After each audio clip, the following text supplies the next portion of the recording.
Let's turn then to challenges that Afghanistan and the United States together are going to be facing right now and post-2014. Very briefly, I'll start with the accomplishments that we have. It is important as we talk about transition, wring our hands about the concerns, to have somewhat of an understanding, to have some understanding of the accomplishments that have been made in Afghanistan since our initial intervention in 2001. For example, from no Afghan National Army and no Afghan National Police in 2001 and no professional intelligence service to a large and reasonably well-equipped and performing security services, from the very harsh and arbitrary application of Sharia law as interpreted by self-appointed religious leaders to a progressive constitution and a respect that outlines respect for human, political, gender, and minority rights, and from a government bureaucracy bereft of any kind of know-how to a steady growth of political and government institutions that are needed to maintain stability, from the very limited provision of human services to impressive gains, especially in two key sectors, education and healthcare, and from abject poverty to still a very poor country, but the per capita income from 2001 to today for the average Afghan citizen has increased about 3 to 4 times. But against this progress, there's 6 very significant challenges that the Afghans are facing, and we face with them. Number 1, Pakistan sanctuary. Still today, the leaders of the Taliban that are leading the insurgency against the government of Afghanistan, their leadership resides in Pakistan. And the Pakistan government, either through lack of capacity or lack of will, or, which I believe is more the case, for reasons of their strategy, hedging strategy, they have not gone after the Afghan Taliban leadership.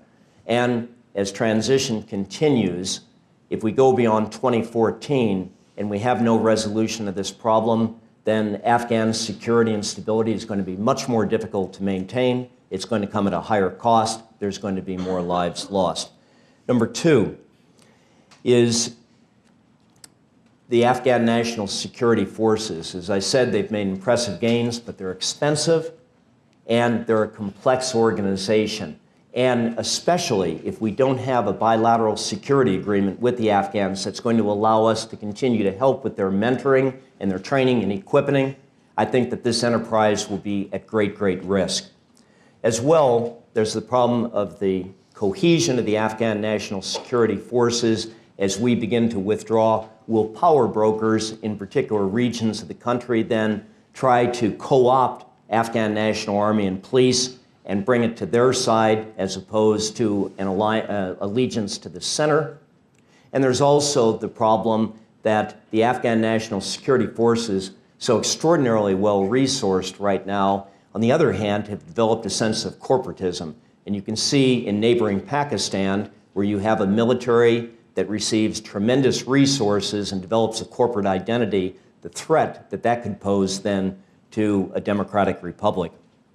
Third challenge, economic recession. As U.S. development assistance continues to drop and world development assistance continues to drop, it's going to have a profound impact on the economy of Afghanistan. In 2012, it was estimated that 90% of the illicit GDP of Afghanistan is attributed to foreign assistance, and that's coming down. World Bank estimates are that in several years, with projections for development assistance in the future being what they are, we could see a drop in the illicit GDP of Afghanistan by about 30 to 40%, a huge depression. That will have security consequences. Back once again to the bilateral security agreement. If we don't get that agreement with the Afghans, that means no U.S. troops, and the ability of the U.S. Embassy then to actually plan and implement aid projects goes away, because the United States Congress is not going to support development assistance if there can be no monitoring of it. Fourth challenge, governance and rule of law. If you had read the article that I'd written on counterinsurgency, you'll be familiar with this challenge. There's the question of lack of political commitment and will from the Karzai administration, the election campaign that's underway right now. You could say so far so good, but the election takes place in April. Will the second round be required? If no candidate gets over 50%, a second round is required. More time, more problems with trying to move forward with the election in a very insecure environment.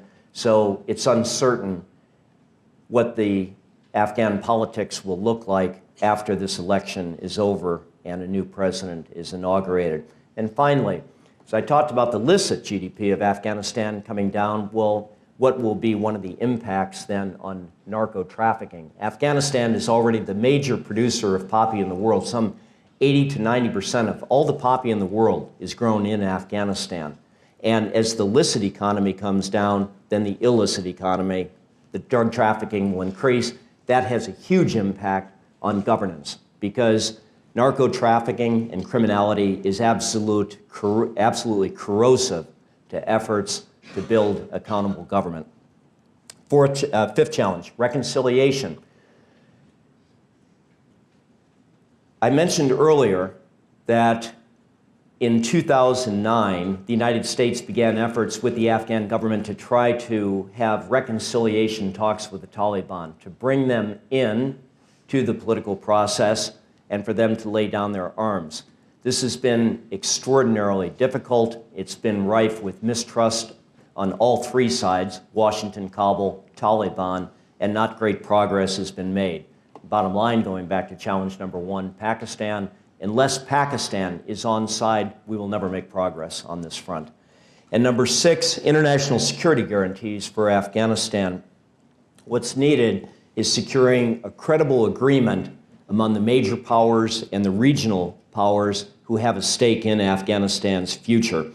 And this credible agreement being one that they agree to contribute to Afghan stability and not interfere in the internal affairs of Afghanistan. And who are those critical actors that I think would need to be at the table? Of course, the United States, along with us, EU and NATO, Pakistan, India, Iran, Russia, and China.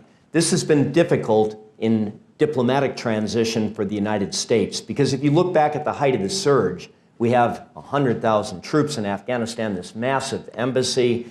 The thinking is we're dominant, we're going to be here for a long time, and that, of course, this is really a matter for the United States and Afghanistan to work out between us.